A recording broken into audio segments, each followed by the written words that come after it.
الحنان المنان الذي خلق الإنسان وعلمه البيان والصلاة والسلام على رسوله سيد الإنس والجان وعلى آله وأصحابه ذوي الخير والإحسان أما بعد فأعوذ بالله من الشيطان الرجيم بسم الله الرحمن الرحيم هو الذي أرسل رسوله بالهدى ودين الحق ليظهره على الدين كله ولو كره المشركون صدق الله مولانا العظيم وبلغنا رسوله النبي الأمين المتين المختار الكريم ونحن على ذلك لمن الشاهدين والشاكرين والحمد لله رب العالمين۔ بارگاہ رسالت مآب صلی اللہ تعالیٰ علیہ وسلم میں درود پاک کا ہدیہ پیش کریں۔ اللہم صلی علی سیدنا و مولانا محمد معدن الجود والکرم وآلہ واصحابہ الکرام وابنہ الکریم وبارک وسلم صلاۃ دائمۃ سرمدا ابدا۔ اللہ عز و جل قرآن عظیم میں یوں ارشاد فرماتا ہے، وہی ہے رب جس نے رسول کو بھیجا ہے دین حق کے ساتھ۔ هو الذی ارسل رسولہ بالہدی ودین الحق، ہدایت اور دین حق کے ساتھ بھیجا ہے، وہ اللہ ہے۔ اور اپنے رسول کو کس لیے بھیجا ہے؟ لیظہرہ علی الدین کلہ، رب تعالیٰ فرماتا ہے تاکہ یہ رسول کا لایا ہوا دین دنیا میں سب سے زیادہ غالب آ جائے، ہر دین پر یہ غالب آ جائے۔ وَلَوْ كَرِهَ الْمُشْرِكُونَ، اگرچہ مشرک اس کو ناپسند کریں۔ مطلب یہ ہے رسول مختار صلی اللہ تعالیٰ علیہ وسلم جو دین متین لے کر دنیا میں تشریف لائے، یعنی دین اسلام، قرآن کا چیلنج ہے کہ یہ پوری دنیا میں غالب آ کر رہے گا، غالب آ کر رہے گا، اور قرآن کی کوئی بات جھوٹ ہو نہیں سکتی۔ اسلام غالب آئے گا پوری کائنات پر۔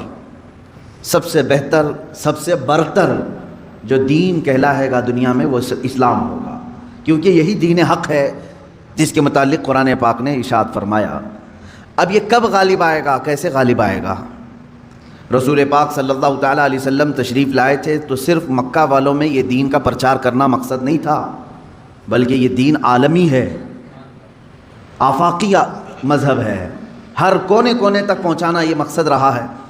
اسی لیے رسول پاک صلی اللہ تعالیٰ علیہ وسلم نے مدینہ طیبہ ہجرت کر فرمانے کے بعد کچھ خاص صحابہ کو سفیر بنایا اور خط لکھے بادشاہوں کے نام، کسریٰ کے نام پر، شاہ مقوقس کے نام پر، روم کے بادشاہ کے نام پر یہ خطوط لکھے گئے، اور صحابہ لے کر پہنچے بھی، اور ان کے درباروں میں بادشاہوں کو ڈائریکٹ انہوں نے اسلام کی دعوت دی۔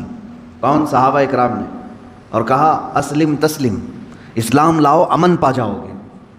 چھوٹی گلیوں میں نہیں، صحابہ نے براہ راست کس پہ تبلیغ کیا؟ بادشاہوں پر۔ اور ان میں کچھ بادشاہ دائرہ اسلام میں آ بھی گئے، اور کچھ ظلم و زیادتی بھی کیے صحابہ کے ساتھ۔ حضور صلی اللہ تعالیٰ علیہ وسلم کے ایک قاصد صحابی کو ایک بادشاہ نے قتل کر دیا، یہ پیغام لانے کی بنیاد پر۔ اور ایک بادشاہ کسریٰ نے حضور اکرم صلی اللہ علیہ وسلم کا خط پھاڑ کر پھینک دیا، جو اسلام کی دعوت میرے آقا صلی اللہ علیہ وسلم نے اس تک پہنچائی تھی۔ لیکن ہوا کیا؟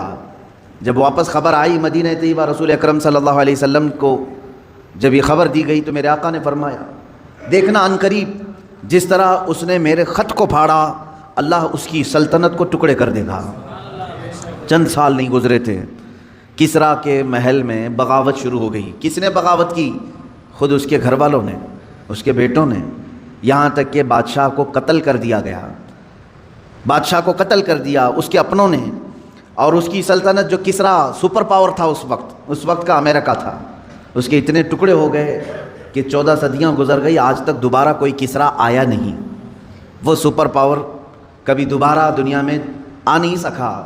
عزیزان گرامی وقار، رسول پاک صلی اللہ تعالیٰ علیہ وسلم نے پورے دنیا میں اسلام کی تبلیغ کے لیے صحابہ کو بھیجا، حتیٰ کہ ہم ہندوستان میں ہیں، یہاں سے لے کر عرب شریف جو ہے مکہ یا مدینہ طیبہ 4000 کلومیٹر سے لمبا فاصلہ ہے۔ آج تو پلین اڑ کر کے گھنٹوں میں ادھر سے ادھر ہو جائے گی۔ اس وقت میرے آقا صلی اللہ تعالیٰ علیہ وسلم کی حیات طیبہ میں ہی سن 8 ہجری میں ہی چند صحابہ کی جماعت ہندوستان بھی آئی، اور اسلام کی دعوت یہاں پر انہوں نے پیش کیا۔ یہ کیرلا کی سرزمین سے اسلام کی دعوت شروع ہوئی، اور دیکھتے ہی دیکھتے پورے ہند میں بھی پھیلی۔ چند سالوں کے بعد محمد بن قاسم آیا، ان کے ذریعے سے اسلام کی دعوت اور پھیلی۔ ان کے بعد اور تابعین آئے، پھر سرکار غریب نواز تشریف لائے اور ان کے ذریعے سے اسلام کی تبلیغ میں کافی اشاعت ہوئی۔ میں یہ کہنا چاہتا ہوں کہ اللہ تبارک و تعالیٰ نے جو فرمایا لِيُظْهِرَهُ عَلَى الدِّينِ كُلِّهِ، یہ رسول کو جو دین دے کر بھیجا ہے اللہ اسی لیے بھیجا ہے کہ پوری دنیا کے دینوں پر یہ غالب آ جائے، سارے مذہب پر، سارے مذاہب پر اسلام غالب آئے گا، اگرچہ کافر اور مشرک اس کو ناپسند کریں گے۔ میرے عزیزو، وہ وقت اب تک نہیں آیا جو قرآن نے وعدہ کیا ہے کہ یہ دین غالب آ کر رہے گا، اب تک نہیں آیا۔ غالب کا مطلب یہ ہوگا کہ پوری دنیا میں صرف یہی چلے گا اور کچھ نہیں چلے گا۔ غالب کا معنی یہ میں یہاں مراد لے رہا ہوں۔ اس طرح سے 1400 سال میں کبھی نہیں ہو سکا۔ سیدنا ابو بکر صدیق رضی اللہ تعالیٰ عنہ کے زمانے میں خلافت کی وسعت ہوئی، یمن تک پہنچ گیا۔ حضرت عمر فاروق رضی اللہ تعالیٰ عنہ کے زمانے میں اور وسعت ہوئی، شام، ایران، عراق، مصر، یہ سب دائرہ اسلام میں آئے۔ حضرت عثمان غنی رضی اللہ تعالیٰ عنہ کے زمانے میں اسلام کی سرحدیں اور پھیلیں، یہاں تک کہ آذربائیجان تک پہنچ گئے۔ مولا علی کرم اللہ وجہہ الکریم کے زمانے میں اور وسعتیں ہوئی، ہند تک اسلام پھیل چکا تھا۔ اب اسی طرح بعد کے جو ملوک آئے، یعنی اموی جو خلافت تھی، اس میں جتنے بادشاہ آئے انہوں نے بھی اسلام کی وسعتوں کو پھیلایا، لیکن پورے کے پوری دنیا پر اسلام کو غالب کرنے کے لیے کوئی بادشاہ نہیں آیا۔ تقریباً عباسی خلافت جو ہے 550 سال کے قریب چلی، ان کے بعد خلافت عثمانیہ جو ترکی کی ہے، ان کی بھی حکومت تقریباً 600 کے آس پاس چلی، 650 سال تک۔ اب اندازہ کریں ترکی کی خلافت عثمانیہ کی بھی سرحدیں تقریباً 3 انٹرکانٹیننٹل تک پہنچتی تھی، بر اعظم۔ افریقہ بھی اس میں شامل تھا، ایشیا کے بہت سارے ممالک شامل تھے، یورپ کے بھی کئی ممالک اس میں شامل تھے ترکی کی خلافت عثمانیہ کے انڈر میں۔ پھر بھی غالب جس کو کہتے ہیں وہ نہیں تھا، بہت سارے ممالک اسلام میں نہیں تھے۔ تو اب یہ 14 صدیوں کی تاریخ میں نے آپ کو اجمالاً بتا دی، خلافت راشدہ سے لے کر خلافت عثمانیہ تک، خلافت راشدہ سے لے کر خلافت عثمانیہ تک، یعنی تقریباً 632 عیسوی سے لے کر 1921 تک پورا کا پورا جو یہ یعنی مسافت ہے، اس میں سب بادشاہان اسلام، خلفائے اسلام آئے، لیکن دین غالب جس کو کہا گیا ہے قرآن میں وہ نہیں تھا۔ ہاں چند ملکوں میں ہے، آج بھی 57 کنٹریز میں اسلام ہے تقریباً۔ اسلام تو پوری دنیا میں ہے، لیکن 57 کنٹریز ایسی ہیں جو اپنے آپ کو اسلامی ملک کہتی ہیں، جہاں کے بادشاہ، جہاں کا نظام اکثر بیشتر اسلام سے ملتا جلتا ہے۔ اسلامی کنٹریز کے نام پر 57 ملک آج بھی ہیں، لیکن پھر بھی جو اللہ نے فرمایا پوری دنیا میں غالب آئے گا وہ نہیں ہوا۔ اب ہم رب تعالیٰ سے پوچھتے ہیں مولا وہ کب آئے گا جب پوری دنیا پر صرف دین اسلام غالب ہوگا اور رسول کا یہ دین غالب آ کر رہے گا، یہ بات طے ہے۔ جب اللہ نے فرمایا تو ہونا ہے۔ اس سے پہلے جو حالات آئیں گے وہ بھی میں بتاؤں گا آج کی اس گفتگو میں۔ رسول پاک صلی اللہ تعالیٰ علیہ وسلم سے ہی پوچھ لیتے ہیں کہ آقا آپ کا لایا ہوا یہ دین پوری دنیا کے چپے چپے میں کب پھیلے گا، کب ہر انسان دائرہ اسلام میں رہے گا؟ اللہ کے نبی صلی اللہ تعالیٰ علیہ وسلم ارشاد فرماتے ہیں قیامت کے قریب میری اولاد میں ایک میرا بیٹا پیدا ہوگا جس کا نام محمد ہوگا، حضور صلی اللہ علیہ وسلم کے نام پر ہوگا، اور دنیا اسے لقب سے یاد کرے گی مہدی کے نام سے۔ اور حضور اکرم صلی اللہ علیہ وسلم نے ارشاد فرمایا میری نسل میں، میری اولاد میں، حضرت فاطمہ کی اولاد میں جب وہ پیدا ہوں گے دنیا میں اور پھر ان کی خلافت قائم ہوگی تو فرمایا گیا کہ پوری دنیا میں صرف اور صرف اسلام غالب آ کر رہے گا۔ اب وہ زمانہ کب آئے گا؟ ہاں اللہ کا وعدہ برحق ہے، اللہ نے فرمایا یہ دین پوری دنیا پر غالب آ کر رہے گا، چاہے تم پسند کرو نہ پسند کرو۔ اب میری گفتگو کو بھی بہت سارے لوگ ناپسند کریں گے، وہ یہی کہیں گے ایک سامپردائک بھاشن ہے، یعنی ایک دوسرے کے بھید بھاؤ کی بات نہیں۔ میں کہوں گا اگر تم زندہ رہو گے تو دیکھو گے انشاءاللہ العزیز تم بھی اس چیز کو ایکسیپٹ کرو گے جو تمہاری روح کو سکون پہنچانے والی چیز ہے، تمہارے قلب میں اطمینان ڈالنے والی چیز ہے۔ اسلام کا مطلب یہ ہے پیس، کہ تمہارے دلوں میں اور روح میں وہ سکون پیدا کرتا ہے۔ عزیزان گرامی وقار، اب رسول پاک صلی اللہ تعالیٰ علیہ وسلم کے فرمان کا مقصد میں آپ کو سمجھاؤں۔ حضور نے فرما دیا قیامت کے قریب میری اولاد میں میرا ایک بیٹا پیدا ہوگا جس کا نام میرے نام سے مشابہ ہوگا، یعنی محمد، اور اسے پورا زمانہ امام مہدی کے نام سے یاد کرے گا، اور وہ پوری دنیا میں، کائنات میں اسلام کو غالب لا کر رہیں گے۔ اسی زمانے میں عیسیٰ علیہ السلام کا نزول بھی ہوگا۔ حضرت عیسیٰ علیہ السلام آسمانوں پر آج بھی باحیات ہیں، یہ ہمارا عقیدہ ہے سارے مسلمانوں کا۔ امام مہدی کے زمانے میں عیسیٰ علیہ السلام اتریں گے۔ یہ کون سا علاقہ ہوگا، اس کے متعلق حدیثیں ہیں۔ حضرت امام مہدی کا جو ظہور ہے، یہ کب پیدا ہوں گے یہ نہیں معلوم، ظاہر ہوں گے، پیدا ہو چکے ہوں گے، آج بھی ہو سکتا ہے، ممکن ہے، پاسبل ہے۔ جب ان کی عمر پاک 30-40 سال کے آس پاس ہوگی، اور یہ مکہ مکرمہ میں خانہ کعبہ کے طواف کے دوران ایک لشکر آئے گا جو خانہ کعبہ کو ڈھانے کی کوشش کرے گا، حملہ کرے گا، اور حضرت امام مہدی دعا کریں گے۔ آپ کی دعا کی بدولت اللہ تعالیٰ اس آئے ہوئے لشکر کو زمین میں دھنسا دے گا۔ لوگ اسی دن پہچان لیں گے اور ان کے ہاتھ پر خانہ کعبہ کے سامنے بیعت کریں گے۔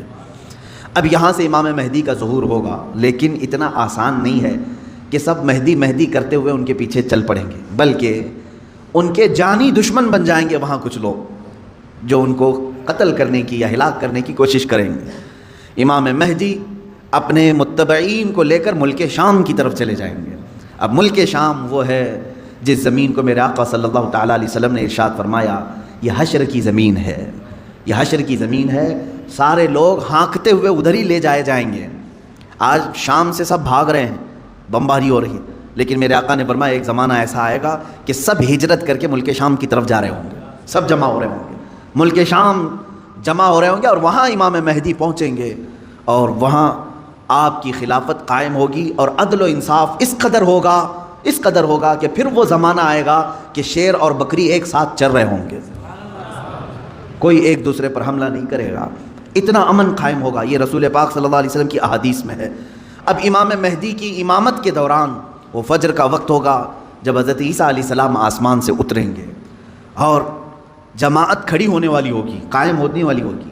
حضرت عیسیٰ علیہ السلام ایسے اتریں گے جیسے ان کے جسم پر نہائے ہوئے قطرے ٹپک رہے ہوں۔ آپ کو حضرت امام مہدی پہچانیں گے اور آپ کو لا کر کے مصلی کی طرف بڑھائیں گے۔ نبی اللہ ہیں، روح اللہ ہیں، عیسیٰ ابن مریم سلام اللہ علیہ، قرآن پاک میں جن کے تذکرے ہیں، وہ اللہ تبارک و تعالیٰ کی نشانیوں میں سے ایک نشانی ہے، وہ عیسیٰ آئیں گے۔ اب وہ نبی جب امام مہدی ان کو آگے بڑھائیں گے، حضرت عیسیٰ علیہ السلام امامت کے لیے آگے نہیں بڑھیں گے، اور کیا فرمائیں گے؟ ارشاد فرمائیں گے کہ یہ مصلی امامت امت محمدیہ کا حق ہے، آپ امت مصطفیٰ ہیں، آپ امامت کریں، ہم مقتدی بنتے ہیں۔ اللہ اکبر، رسول پاک صلی اللہ علیہ وسلم کے مقتدی بنے سارے انبیاء، یہ تو معلوم ہے، لیکن رسول کی ایک امتی کے مقتدی بھی عیسیٰ علیہ السلام بن رہے ہیں۔ میرے عزیزو، یہاں نبوت کا درجہ گھٹانا مقصد نہیں ہے، بلکہ یہاں امت مصطفیٰ کی فضیلت بتانا ہے۔ امام مہدی کی امامت ہوگی، اس کے بعد پھر جو دنیا میں حالات ہوں گے وہ کیا ہوں گے؟ دجال آ چکا ہوگا، اور دجال اپنے فتنے پھیلا رہا ہوگا، اور اب دجال کو کون مارے گا، کون ختم کرے گا؟ سارے لوگ پریشان ہو چکے ہوں گے، قتل عام کر رہا ہوگا لوگوں کو، ایمان والوں کا، جو اسے خدا کہے اسے چھوڑ دے، اور جو اسے خدا نہ مانے اسے دونوں پیر پکڑ کر چیر دے یا گرم کھولتے ہوئے تیل میں ڈال دے، ظلم و ستم کی حد کر دے گا۔ کچھ لوگ ڈر کر کے کفر کر دیں گے، شرک میں مبتلا ہو جائیں گے، اور کچھ ایمان پر قائم رہیں گے، لیکن یہ زمانہ زیادہ دن تک نہیں چلے گا۔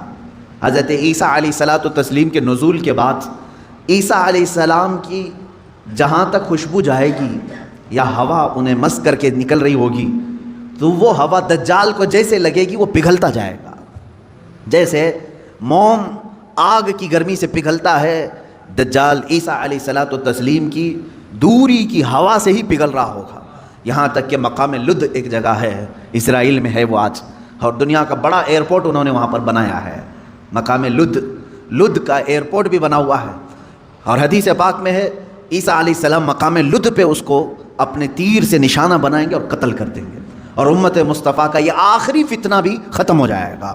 اب اس کے بعد کیا ہوگا؟ وہی آیت جو میں نے تلاوت کیا، اللہ نے فرمایا هو الذی ارسل رسولہ بالہدی ودین الحق لیظہرہ علی الدین کلہ، وہ اللہ ہے جس نے اپنے رسول کو دنیا میں بھیجا ہے ہدایت کے ساتھ اور دین حق کے ساتھ، اس لیے کہ اس رسول کا دین پوری دنیا پر غالب آ کر رہے۔ اب یہ دین غالب آئے گا دجال کے خاتمے کے بعد امام مہدی کے ہاتھوں سے ہر ملک یا ہر سلطنت جہاں کہیں تخت ہوگا وہاں پرچم صرف اسلام کا لہرا رہا ہوگا. وہ زمانہ آئے گا، وہ غالب ہو کر رہے گا دین. اور اللہ رب العزت نے یہ ارشاد فرمایا ہے کہ تم پر کسی اور کو پھر اللہ غلبہ نہیں دے گا. یہ زمانہ بھی کافی سال تک چلے گا، لیکن اس غلبہ اسلام سے پہلے کیا کیا ہونا ہے وہ بھی تو ہمیں جاننا ضروری ہے. آج کے وہی حالات ہیں جو مجھے اس گفتگو پر آمادہ کر رہے ہیں. میں نے بات تو کہہ دی آپ کو، حدیث کی روشنی میں بتا دیا کہ اسلام غالب آئے گا پوری کائنات پر دجال کے خاتمے کے بعد اور امام مہدی کے ہاتھوں سے. اب یہ دو بڑی نشانیاں حضور نے فرمائی. ایک تو حضور کی آل میں سادات میں امام مہدی پیدا ہوں گے، دوسرے کہ دجال آئے گا. یہ دونوں کا زمانہ ایک ہے. یہ کب ہوگا؟ کیا اس سے پہلے کچھ نشانیاں ہیں کہ دجال آنے والا ہے؟ میرے عزیزو، ہم سے زیادہ نشانیاں یہودی پڑھ کر کے انتظار میں، عیسائی پڑھ رہے ہیں. ایک بات یاد رکھیں، دجال کے دشمنوں میں ہم ہیں اور عیسائی ہیں. وہ دجال کو بھی اپنا دشمن سمجھتے ہیں. عیسائی وہ اینٹی کرسٹ ہے، عیسائیوں کا بھی وہ دشمن ہے. لیکن یہودی اس کو اپنا مسیحا سمجھتے ہیں. وہ کہتے ہیں ہمیں نجات دلانے والا، ہمیں پوری دنیا میں غالب کرنے والا. جیسے آج ہم حدیث پاک پڑھ کر کے کہہ رہے ہیں امام مہدی آئیں گے اور پوری دنیا میں اسلام غالب ہوگا. یہودی یہ کہتے ہیں لوسیفر آئے گا یا دجال آئے گا، جس کو وہ مسیحا کہہ رہے ہیں، اور وہ ان کو نجات دلائے گا سارے ظلموں سے اور پوری دنیا میں ان کی حکومت قائم کرنے میں ان کی مدد کرے گا. اور اس لیے دجال کے آنے سے پہلے جو جو نشانیاں ہونی ہیں یہ یہودی خود کر کے دکھا رہے ہیں. کیا ہے؟ بڑی مقدس کتابوں میں یہ باتیں لکھی گئی ہیں. دیکھنا دجال کے آنے سے پہلے دنیا میں ایک بڑی علامت یہ ظاہر ہوگی کہ دنیا حق کو باطل بنا کر پیش کرے گی اور باطل کو حق بنا کر پیش کرے گی. یہ ہے آج سچ کو جھوٹ میں تبدیل کر کے دکھا دیا جائے، شعبدہ بازی، اور اچھے خاصے لوگ بھی، پڑھے لکھے لوگ بھی اس کو جھوٹ سمجھنے لگ جائیں. یعنی سچ کو جھوٹ بنانا اور جھوٹ بات کو سچ سمجھانا. یہ اس کام میں اگر سب سے زیادہ مہارت کسی کو ہے تو یہ دجالی میڈیا کو ہے. میڈیا آج دجال کے آنے کے راستے ہموار کر رہی ہے، اور خود عالمی میڈیا کی بات کر رہا ہوں میں، پوری دنیا کی میڈیا اس میں ملوث ہے. ذہنوں کو ڈائیورٹ کر دینا، اصل مدے سے بھٹکا دینا، یہ کام کون کر رہا ہے آج؟ سب سے زیادہ میڈیا کر رہی ہے. میرے عزیزو، سچ بات کو جھوٹ بنا کر پیش کرنا یہ دجال کے آنے سے پہلے ہوگا اور کثرت سے ہوگا، کثرت سے ہوگا. یوں سمجھ لیں ایک پرہیزگار متقی شخص کو لا کر کھڑا کر دیا جائے گا اور اسے 100 لوگ بولیں گے یہ چور ہے، چور ہے، چور ہے، اور دنیا سمجھنے لگے گی کہ ہاں شاید چور ہے. دنیا سمجھنے لگ جائے گی. یعنی تقریباً 90% لوگ ان کی باتوں پر یقین کرنے لگ جائیں گے کہ شاید یہ چور ہے، شاید یہ چور ہے. اور اسی طرح کسی ظالم منحوس چور کو لا کر کے وہ کھڑا کریں گے اور کہیں گے یہ پرہیزگار ہے، یہ پرہیزگار ہے، یہ پرہیزگار ہے، اور دنیا اس کو پرہیزگار سمجھنے لگ جائے گی. کیا یہ دونوں چیزیں آج کرنے کے لیے پوری social media, internet, news channel نہیں ملوث ہیں اس میں؟ چوروں کو حکومت پر بٹھا کر کے ان کی فضیلت بیان کرنا ہندوستان سے زیادہ ہمیں کہاں نظر آئے گا؟ سب سے زیادہ ہمیں یہاں نظر آتا ہے جو پورے کے پورے ملک کو گبن کر کے بیٹھے، اسے مسیحات اور اسے لوگوں کا ایسا بے کسوں کا کس جس کو کہا جائے ایسا بنا کر پیش کرنا، یہ میڈیا کا رول ہے. عزیزان گرامی وقار، پورے ذہنوں کو ڈائیورٹ کیا جائے گا اور تقریباً یہ جادو کی طرح اثر کر جائے گا لوگوں پر. مثال کے طور پر ایک جادوگر کسی محلے میں آتا ہے، شعبدہ بازی دکھاتا ہے. پہلے تو ہوتا تھا سڑکوں پر ہی کھڑے ہو جاتے تھے سانپ کا کھیل دکھانے والے، یا کسی بچے کو لیٹا کر چادر اوڑھا کر اس کی گردن الگ کر کے دکھانے والے. یہ شعبدہ بازی ہوتی تھی. لیکن ایک بات یاد رکھیں، لوگ گھیرا ڈال کر دیکھتے تو ہیں، اس میں 90% لوگ صحیح سمجھ لیتے تھے، جبکہ وہ آنکھوں کا دھوکہ ہے. بہت ساری چیزیں اتنے شارپ طریقے سے وہ جادوگر کر کے دکھاتا ہے کہ تمہاری آنکھوں کو دھوکہ ہوتا ہے. لیکن میرے عزیزو، اسی مجمع میں 5 یا 10% ایسے لوگ بھی ہوتے ہیں جو اس کے ان کاموں پر یقین نہیں کرتے. ہے ہر زمانے میں جہاں پر بھی جو جادو دکھا رہا ہے اس کے مجمع میں پورے 100% لوگ یقین کرنے والے نہیں ہوتے. چند لوگوں کے دلوں میں شک ہوتا ہے کچھ تو اس نے گڑبڑ کیا ہے. اب یہ وہ لوگ ہوتے ہیں جن کی عقل سلیم ہوتی ہے اور دل پاک ہوتا ہے، ان کے اوپر جلدی جادو اثر نہیں کرتا۔ اسی طرح میرے عزیزو آج کے زمانے میں یہ جو دجالی نظام قائم ہے، اس کا اثر بھی بھولے بھالے لوگوں میں تقریباً ہو جاتا ہے، لیکن سلیم فطرت والے جو عقل سلیم رکھتے ہیں ان پر ان کا جادو اثر نہیں کرے گا۔ اب آپ سب کو میں پہلے سے آگاہ کر رہا ہوں، اپنے ذہن کو اپنے عقل کو سلیم بنا کر کے رکھو۔ یہ کیسے رہے گا؟ اللہ کی باتوں پر یقین رکھو، اور اس کے علاوہ جو بھی کہے گا، اللہ اس کے رسول کے علاوہ جو بھی کہے گا وہ سچ بھی ہو سکتا ہے، جھوٹ بھی ہو سکتا ہے، مگر میرے مولا کے قول میں جھوٹ کی طرف شائبہ بھی نہیں، سچ ہی ہوگا۔ جب تمہارے ذہنوں میں یہ بات آئے گی تو پھر تم دنیا کو 100% ایمان لانے والے، یقین کرنے والے نہیں رہیں گے۔ آج دیکھ رہے ہیں آپ، میں مسلسل پچھلے ایک ہفتے سے دیکھ رہا ہوں، فرانس میں جو گستاخی ہوئی اور اس کے پاداش میں جو کچھ بھی حالات ہوئے سب کو معلوم ہے۔ فرانس میں جو کچھ ہوا اس پر ڈیبیٹ انڈیا میں بھی چل رہا ہے۔ ہندوستان کے ہر نیوز اینکر اس کو لے کر کے گرما گرم بحث کر رہے ہیں، اور کچھ ایسے لوگوں کو لا کر بٹھایا جاتا ہے، مجھے ان کے بارے میں معلوم نہیں، وہ پیڈ ہوتے ہیں یا بکے ہوئے ہوتے ہیں، یا ان کو اسکرپٹ یعنی سکھائی جاتی ہیں، لکھ کر کے دیے جاتے ہیں، پتہ نہیں کون لوگ بیٹھتے ہیں۔ آپ کو عام لوگ ہیں آپ، مجھے معلوم ہے، لیکن میں آپ کے سامنے گفتگو کر رہا ہوں، سنیے۔ ایک اسکول کا ٹیچر بلیک بورڈ پر کارٹون بناتا ہے رسول پاک صلی اللہ علیہ وسلم کا، اس کی شکایت بھی ہوتی رہی لیکن وہ باز نہیں آیا، اور اسی علاقے کا کوئی ایک نوجوان اس سے برداشت نہیں ہوا، اس نے جا کر کے اس کا سر قلم کر دیا۔ یہ ہے، معلوم ہے آپ، یہ رپورٹ ہے، آپ کو معلوم ہے۔ اس نے سر قلم کر دیا، وہ اس کا اپنا پرسنلی معاملہ تھا، عبداللہ شیشانی جو بھی ہے۔ اب اس کو کیا چھوڑ دیا؟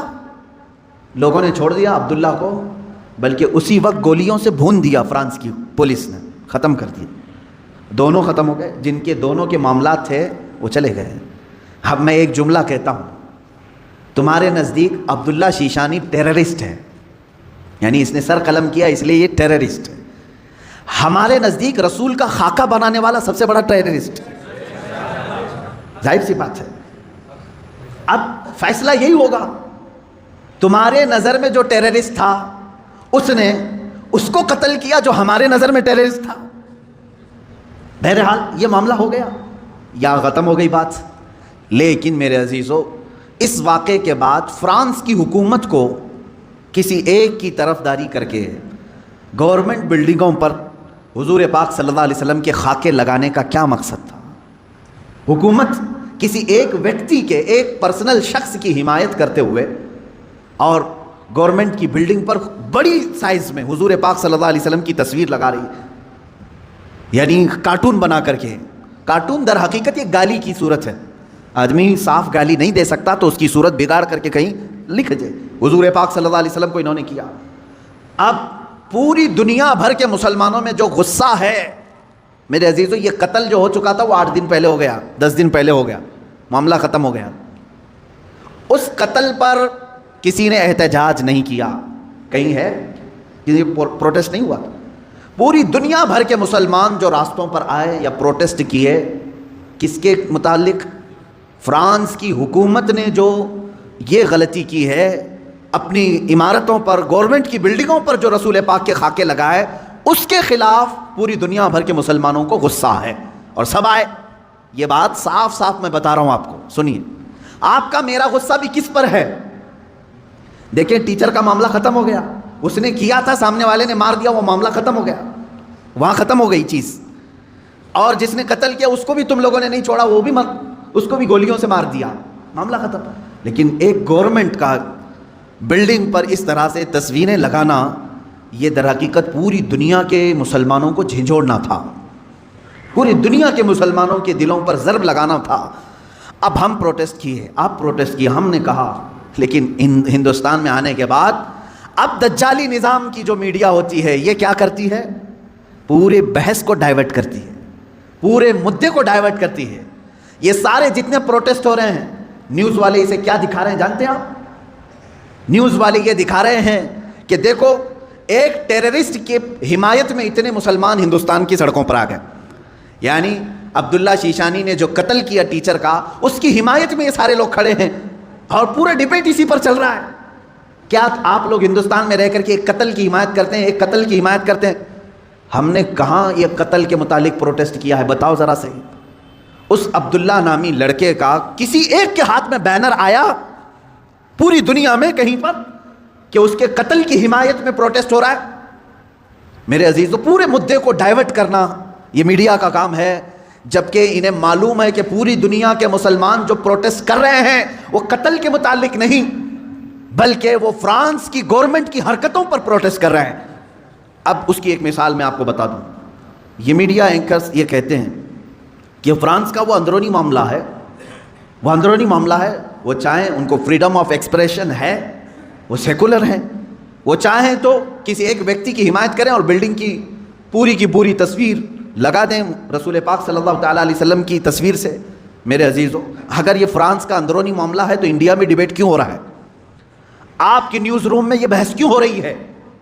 آپ یہ سمجھیں اس زمانے کا سب سے بڑا خطرناک جال یہ میڈیا ہے، نیوز کا. جو اب ظاہر سی بات ہے یہ ہماری بھی کلپس اٹھا کر کے چلائیں گے اور پھر ہمیں بھی بتائیں بھڑکاؤ مولانا ہے، سامپردائک پھیلانے والے ہیں، ہماری گفتگو کو کاٹ کر کے پیش کریں گے، ان کا کام ہی وہ ہے. لیکن میں آپ کو بتاؤں کہ پورے ہندوستانی مسلمانوں کے دماغ کو ڈائیورٹ کر رہے ہیں کہ تم لوگ جو پروٹیسٹ کر رہے ہو ایک قتل کی حمایت میں کیسے پروٹیسٹ کر رہے ہو. ان سے کوئی بھی ڈیبیٹ میں بیٹھنے والا یہ نہیں کہہ رہا ہے، بلکہ وہاں ثابت کرنے کی کوشش کر رہے ہیں قتل ایسا ہو سکتا ہے ویسا ہو سکتا ہے. میرے عزیز، یہاں کہنا تو یہ چاہیے تھا قتل ہوا اور اس کے مقابل میں جس نے قتل کیا اس کا بھی قتل ہو گیا. ہم اس مدے پر بات نہیں کر رہے ہیں، ہم تو گورنمنٹ کے خلاف بات کر رہے ہیں جو فرانس کی حکومت نے اپنی عمارتوں پر میرے آقا کی تصویر کشی کی ہے، ہم اس کے خلاف کھڑے ہیں. اب مجھے ایک بات بتائیں، کیا کسی ایک شخص کے کچھ ایسا قتل کرنے کی بنیاد پر پوری دنیا بھر کے 180 کروڑ مسلمانوں کے نبی کی توہین کرنا جائز ہو سکتا ہے؟ جائز ہو سکتا ہے؟ مجھے یہ بتاؤ کہ اگر کسی ایک ہندو نے ٹیرر اٹیک کیا کسی پر تو کیا کروڑوں ہندوؤں کے بھگوان کی تصویر لگا کر کے اس کی مذمت کی جا سکتی ہے؟ ہم اس کے قائل نہیں. ایک ہندو نے اگر ٹیرر اٹیک کیا کسی پر تو کروڑوں ہندوؤں کے رام کرشن کی تصویر کشی کرنا اس کی اجازت نہیں دیتے. ہم سارے مذہب کے جو دیوی دیوتا ہیں ہم ان کو کرٹیسائز کہاں کر رہے ہیں؟ عزیزان گرامی وقار، یہ اسلام ہے جو انصاف سکھاتا ہے. اگر کسی ایک کے ساتھ کچھ معاملہ ہوا ہے تو اس کے پورے گھر کو لے کر کے نہ گرفتار کرو، اس کے پورے دین پر انگلی نہ اٹھاؤ. آج یہی دنیا میں ہو رہا ہے اور پوری دنیا میں. مجھے تو یہ سمجھ میں نہیں آتا ان پر کیس کیوں نہیں ہوتا. یہ میڈیا اینکرز پر یہ سیدھے یہ جملہ بار بار کہتے ہیں اسلامک آتنکواد نے حملہ کیا، اسلامک آتنکواد نے حملہ کیا. جانتے ہیں آپ کبھی ان لوگوں نے نیوزی لینڈ میں ہونے والے اس حملے کو عیسائی آتنکوادی کہا تھا جو ایک ظالم وحشی نے بندوق سے 60-70 مسلمانوں کو جو نماز میں تھے قتل کر دیا، شوٹ کر دیا؟ کیا آپ کو نہیں معلوم اس وقت یہ میڈیا والوں نے کیا عیسائی آتنکواد کہا تھا، کرسچن ٹیررزم کہا تھا؟ کیا ہندوؤں میں سے کوئی ایسے اٹیک نہیں کیا آج تک؟ میرے عزیزو، یہاں ہندوستان میں تو تاریخ بھری پڑی ہوئی ہے. عبداللہ شیشانی جو تھا اس کو برداشت نہیں ہوا، اس نے سامنے والے پر حملہ کر دیا. کس لیے؟ اس لیے کہ اس کے نبی کی توہین تم سامنے کر رہے تھے. نبی تو بہت دور کی بات ہے میرے سے. یہاں حالات انسان کے ایسے ہیں، ہمارے ماں باپ پر بھی اگر کوئی گالی گلوچ کرتا ہے تو ہم خاموش کہاں بیٹھتے ہیں؟ کوئی خاموش بیٹھتا ہے؟ اٹھاتا ہے، مارتا ہے. تو انسان کی یہ فطرت ہے. لیکن اس سے بڑی آتنکوادی میں یہاں تمہیں بتاؤں جو موب لنچنگ کی شکل میں چل رہی ہے، اس کو کوئی آتنکوادی نہیں کہتا. ایک تبریز کو پکڑ کر کے سارے یہ سنگھی جو اصل بھنگی ہیں سب مارتے ہیں اور قتل کر ڈالتے ہیں. ان کو کوئی میڈیا کا نیوز اینکر ٹیرر اٹیک نہیں کہتا. مر گیا بیچارہ، بیوہ ہے اس کی. آج کس بنیاد پر مارا تھا اس کو؟ کس بنیاد پر؟ کیا اس تبریز نے کبھی ہندوؤں کے دیوی دیوتاؤں کی تصویر کشی کی تھی یا کسی دین کی مذمت کی تھی؟ نہیں، فقط تم چند لوگوں نے مل کر کے اس کو مسلمان سمجھ کر کے قتل کر دیا، مار ڈالا. پہلو خان اس سے پہلے کے یہ قتل ہیں، اور آپ کو اس سے پہلے کی بھی واقعات معلوم ہے 5-6 سال میں کیا چل رہا ہے. کسی کے گھر میں گھسے یہ آتنکوادی، اس کے گھر میں گائے کا گوشت ہے، اس کی وجہ سے اسے قتل کر دیا. یہ کیسے تمہاری فریڈم ایکسپریشن ہے؟ یہاں تو تمہیں کھانے کی آزادی نہیں ہے، فرانس کی حمایت میں بولنے کے لیے بیٹھے ہوئے ہیں. ان کے پاس منہ کیسے ہے؟ یہ میڈیا جو آج کہہ رہی ہے کیا فرانس کو اتنی آزادی نہیں ہے کہ وہ کسی کی تصویر نکالے؟ میں کہتا ہوں تم پہلے اپنی آزادی کو دیکھ لو، پہلے اپنی آزادی کو دیکھ لو۔ آج سے تقریباً 15 سال پہلے ایک بوڑھے شخص کو ہندوستان سے نکال باہر کیا تھا تم نے بھی، ایم ایف حسین کو، معلوم ہوگا اس نے کچھ دیوی دیوتاؤں کی تصویر نکالی تھی، وہ بھی 90 کی دہائی میں، 92 میں یا 93 میں۔ اس کو 10-12 سال کے بعد اٹھا کر کے جلا وطن کر دیا، وہ قطر میں جا کر کے ختم ہوا۔ یہاں تم برداشت نہیں کر پاتے اور فرانس کے متعلق ڈیبیٹ کرنے بیٹھے ہوئے ہیں کہ مسلمان کیوں نہیں برداشت کر رہے ہیں، کیوں اتنے بھاؤک ہو جاتے ہیں؟ ان کے نبی کے بارے میں اگر کوئی کہتا ہے تو اتنی زیادہ بھاؤک نہیں ہونی چاہیے۔ میرے عزیز، تمہیں معلوم نہیں تم اپنے دیوی دیوتاؤں سے کیسی محبت کرتے ہو، یہ ہمیں معلوم نہیں، لیکن ہم اپنے نبی سے اپنی جان سے زیادہ محبت کرتے ہیں۔ تم قتل کر لو، تم ٹکڑے کر لو، ہمارے بہت سارے ٹکڑے ہو چکے ہیں، آج ہم ان کے متعلق کھڑے بھی نہیں ہو پا رہے ہیں۔ شام جل گیا ہے، یمن برباد ہو گیا ہے، عراق تباہ ہو گیا ہے۔ کون ہے دنیا میں جو پروٹیسٹ کرتے ہوئے آگے آ رہا ہے؟ کون ہے؟ اس لیے کہ ہم اپنے ٹکڑے تو برداشت کرتے ہیں، نبی کی شان میں ادنا توہین برداشت نہیں کر سکتے۔ یہ ہماری جان سے زیادہ کا معاملہ ہے۔ آپ یہ سمجھتے ہیں فریڈم آف ایکسپریشن ہونا چاہیے، یعنی آزادی اظہار رائے اس کو کہتے ہیں، اپنی رائے کے اظہار کرنے کی آزادی۔ دے کر کے دکھاؤ، یہاں ہم پر کیس کر دیں گے آپ نے ایسے ایسی باتیں کیوں کی۔ میں آپ سے پوچھتا ہوں کیا مجھے فریڈم آف ایکسپریشن نہیں ہے؟ فریڈم آف سپیچ نہیں ہے؟ ہمیں گفتگو کرنے کی ہمارے پاس یہاں پر کسی کو آزادی نہیں؟ کتنے تو رپورٹروں کو ان لوگوں نے جیل میں بھیج دیا ہے حق بات بتانے کی وجہ سے۔ ابھی کل یا پرسوں ایک کتے کو گرفتار کیا ہے تو پورے کے پورے لوگ راستوں پر کھڑے ہو گئے، نہیں یہ فریڈم آف ایکسپریشن کے خلاف ہے، اس لیے کہ ہمارا پالا ہوا تھا، تم نے کیسے پکڑ لیا؟ ہمارا پالا ہوا تھا۔ اصل میں بات یہ ہے کہ ایک اسٹیٹ کی میونسپلٹی نے یا پولیس نے یہ سمجھا کہ آوارہ کتا ہے اور گرفتار کر لیا۔ ہوا ایسی ہی، ادھر ادھر پھرنے والے کتوں کو میونسپلٹی گرفتار کرتی ہے، لیکن شاید میونسپلٹی کو معلوم نہیں تھا اس کے گلے میں پٹا تھا کسی کا، وہ پالا ہوا تھا۔ اس کی وجہ سے اب مالک راستے پر آ گئے کہ ہمارا کتا گرفتار ہو گیا ہے۔ لیکن میرے عزیزو، یہ ڈبل رول آپ کو معلوم نہیں۔ آپ ایک دوسرے اسٹیٹ میں جائیں، تحقیق کریں، آپ کو معلوم ہوگا صرف 4 سال کے اندر 10 یا 12 ایسے نیوز اینکر ہیں جنہوں نے صحیح بات بتائی تو ان پر کیس ٹھوک دیا اور انہیں اندر بھیج دیا ہے۔ وہاں کہاں ہے فریڈم آف ایکسپریشن؟ یہ جو دنیا میں چل رہا ہے اس جال کو سمجھو، یہ دجال کے آنے سے پہلے کا جال ہے۔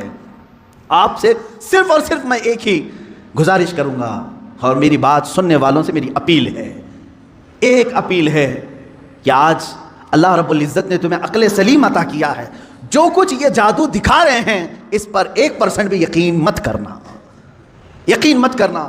اس جال سے اپنے آپ کو باہر کر لو۔ جو ٹی آر پی کے چکر میں پورے گھوٹالے کر رہے ہیں ان سے تم باز آ جاؤ، نکل جاؤ۔ دنیا کی خبریں دیکھنے کے لیے آپ کو صرف اور صرف ان کی بکواس دیکھنا ضروری نہیں ہے۔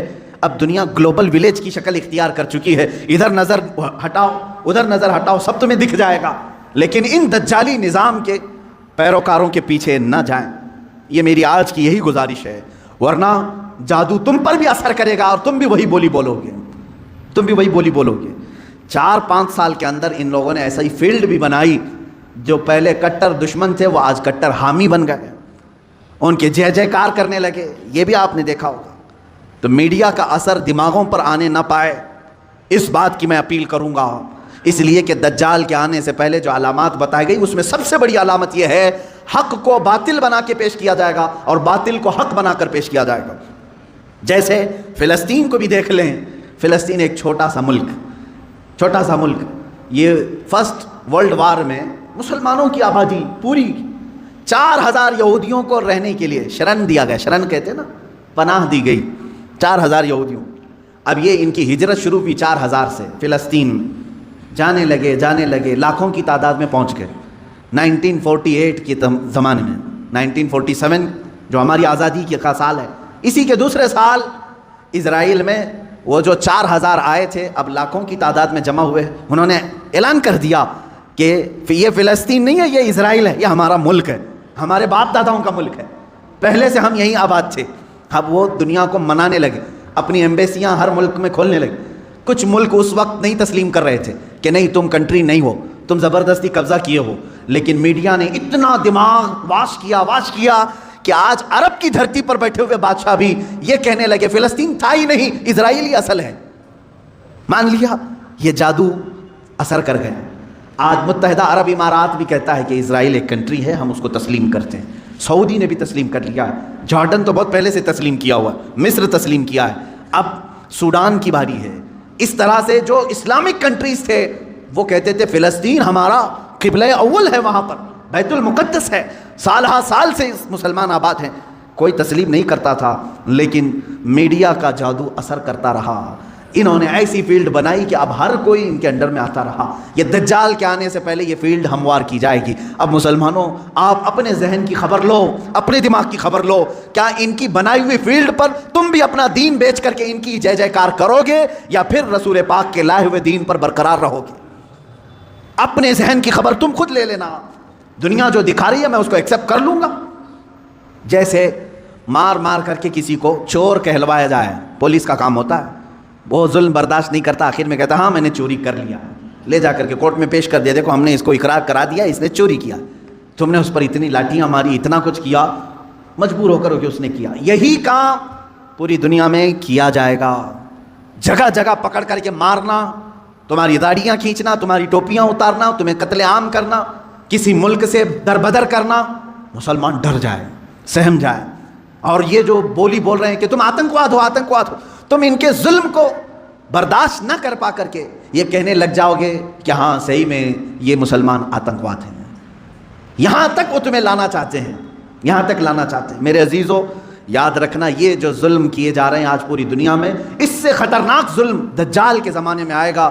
حضور پاک صلی اللہ تعالیٰ علیہ وسلم نے فرمایا آدم علیہ السلام کی پیدائش سے لے کر قیامت تک جتنے فتنے آئے ان میں اگر سب سے بڑا کوئی فتنہ ہے تو وہ دجال کا ظہور ہے.